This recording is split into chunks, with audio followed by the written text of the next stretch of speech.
4 दिनों से झमाझम बारिश हो रही थी। आज भी धूप होने के आसार कहीं से नज़र नहीं आ रहे थे। ठंडी ठंडी हवाएं मेरे बालों को सहला रही थी। चलो कोई तो जिसे मेरी फिक्र है, नहीं तो धड़ाम। ओह, बालकनी में रखा गमला गिर गया। पानी भी लगता था जैसे आज जिद पर था। आज तो घर को तालाब बना कर रहूँगा। अरे बाप रे, बिजली तो ऐसे चमक रही थी मानो गरज बरस कर वो अपने दिल की भड़ास निकाल रही हो। मैं घर के अंदर हो गई। कुछ देर के बाद बारिश थम चुकी थी। आसमान साफ नज़र आ रहा था। एक लंबी सांस लेते हुए मेरे मन ने कहा, चलो आज मेरे मन का भी गुबार निकल गया है और मेरे आंसू भी थम चुके हैं। चलो आज कपड़े धो लिया जाए, काफ़ी इकट्ठे हो रखे हैं। क्योंकि मेरे घर में सुबह सुबह ही कहा सुनी कि बिजली गिर पड़ी थी और आंसुओं के रूप में मेरी आंखें से बरसात तो कहीं ना कहीं अपनी अंदर की चिड़चिड़ाहट को निकालना था। ना बर्तनों पर गुस्सा निकालती तो फिर 4 बातें मुझे सुनने पड़ती अपनी सास से। आज कुछ गलत भी तो नहीं कहा था मैंने। उनसे सिर्फ यही तो कहा था, आपकी बेटी मायके आए तो आप बहुत खुश और मैं मायके जाऊं तो आप नाखुश। सासू माँ, ये दोहरा रवैया क्यों? जैसा कि मेरी सास का स्वभाव है, रोना धोना करने बैठ गई। इसको तो मेरी बेटी फूटी आंखों नहीं सुहाती है। अब मैं भी क्या करूं? एक ना एक दिन तो होना ही था। मेरी ननद यहीं पास में रहती थी और बराबर आना जाना लगा रहता था। कभी कभी सुबह सुबह, कभी दिन दोपहर, कभी चाय के बहाने, या माँ मैं अपने हाथ का खाकर अब ऊब चुकी हूँ, माँ मुझे मार्केट जाना है, बच्चों को संभाल लो। और मेरी सास उनसे खूब लाड़ लड़ाती।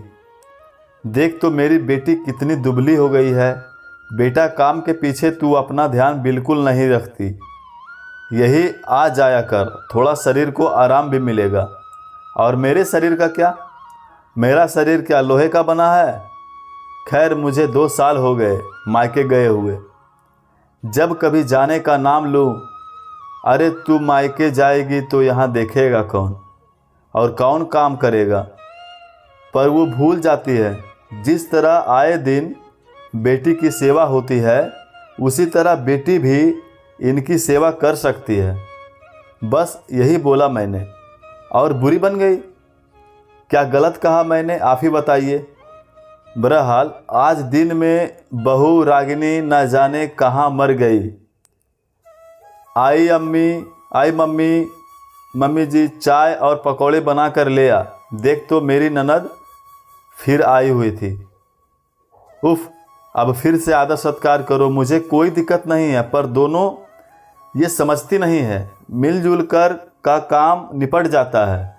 पर सास का ये कहना है, मैं सास हूँ, क्या इस उम्र में काम करूँगी? मैं बेटी हूँ, क्या 2 घंटे के लिए आऊँ तो क्या काम करूँगी? पर ये 2 घंटे रोज़ रोज़ 12 घंटे हो जाते हैं।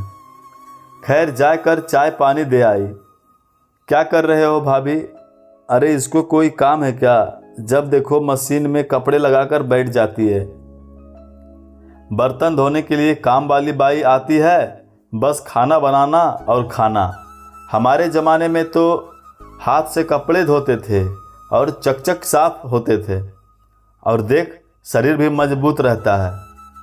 आजकल तो जितनी सुविधाएं दे दो उतना आराम चाहिए, फिर भी देखो बीमार ही रहती है।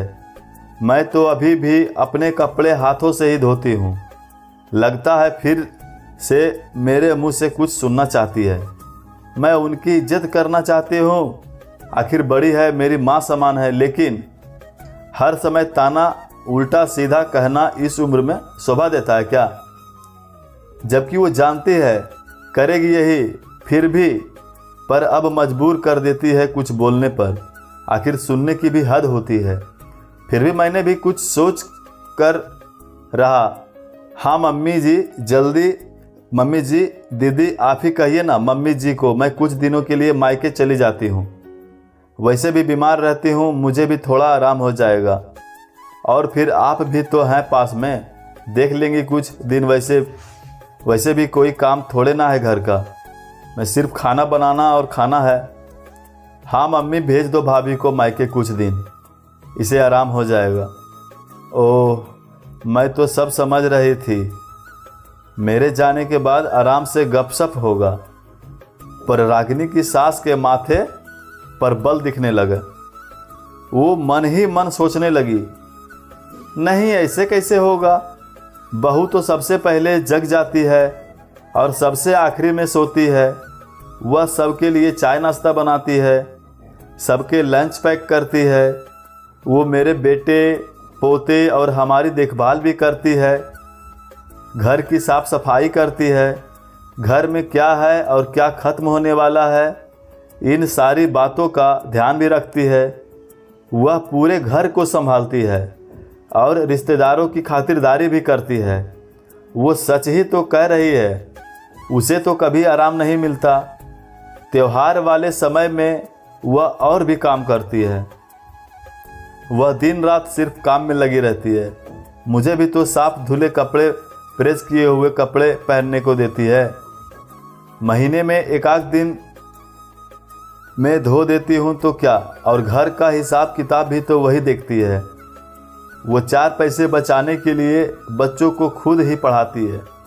और तो और मेरी बेटी भी आए दिन रोज़ रोज़ आते रहती है, उसका भी पूरा ख्याल, खाना और खातिरदारी करती रहती है।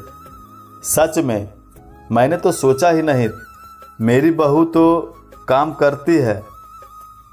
सासू माँ को गहरी सोच में डूबा देख मैंने दीदी से पूछा, अरे दीदी, ये क्या लाए हैं साथ में भरकर? सूटकेस? कहीं जा रहे हैं क्या? नहीं, मेरे यहाँ वॉशिंग मशीन ख़राब हो गया। रोज़ रोज़ बारिश के चक्कर में धो नहीं पाई, लेकिन अब तो धोना ही पड़ेगा।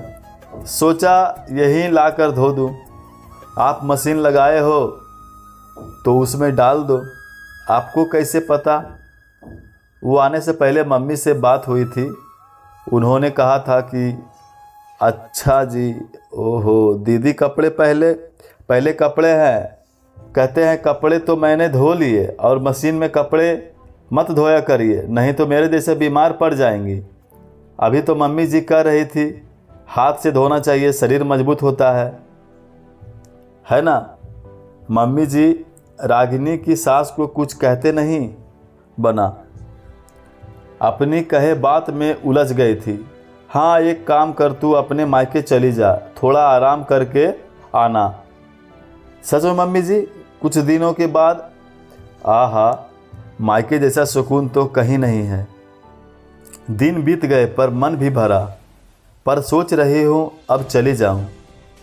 क्या करूँ, पतिदेव की याद आ रही है मेरी और बच्चों की।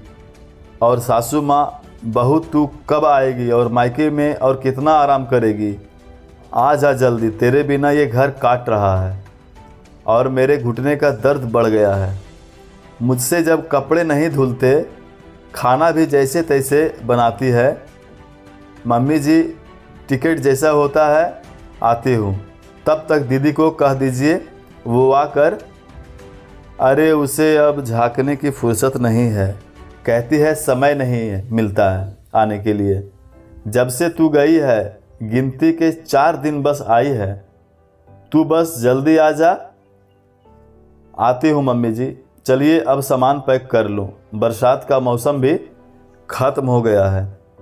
सासू माँ को मेरी बहुत याद आ रही है। उनके स्वभाव के साथ साथ मौसम ने भी करवट ली है। गुलाबी ठंड ने चारों तरफ से घेर लिया है, जिससे मेरी ज़िंदगी भी गुलाबी हो गई है। तो दोस्तों, हर घर में इसी तरह का होता है रवैया। और आपको क्या राय है आपकी, कमेंट बॉक्स में ज़रूर बताइएगा। और चैनल पर नए हैं तो सब्सक्राइब करके जाइएगा। धन्यवाद।